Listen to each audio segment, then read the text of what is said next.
Yeah, so that's an aspect of actors' lives that really needs to be examined very, very closely. So, for example, too often you have people that are adjusting themselves for the frame of the camera as opposed to living in front of the camera. It's a huge mistake.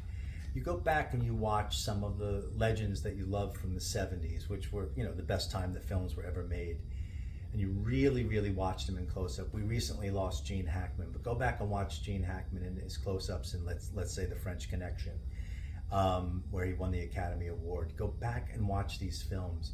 Sometimes there's a character that is quiet, and sometimes that scene requires a quiet close up. But this idea that all close ups are about smallness and being contained is an illusion. You have to live the truth of what's going on in the character. Now, this film that just won the Oscar, Honora, is a great example of people in close-ups living very, very full.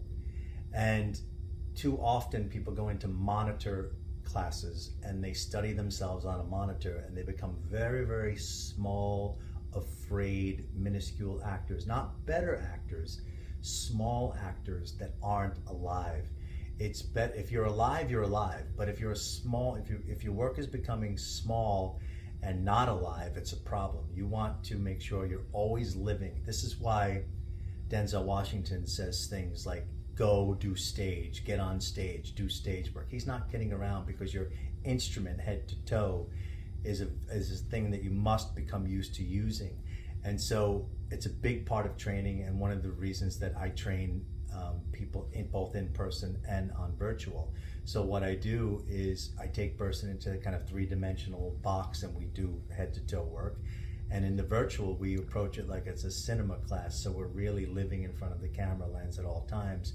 We're not shooting it like it's a monitor class. We're actually shooting it more like we're shooting film. So it's critical. It's critical to start to continue. Look, go back to some old stuff that works. Go out and observe life and put that in front of the camera. Don't go observe yourself on a monitor and then put that in front of a camera. Observe life, take it in, digest it, put that in front of the camera. Highly recommend that.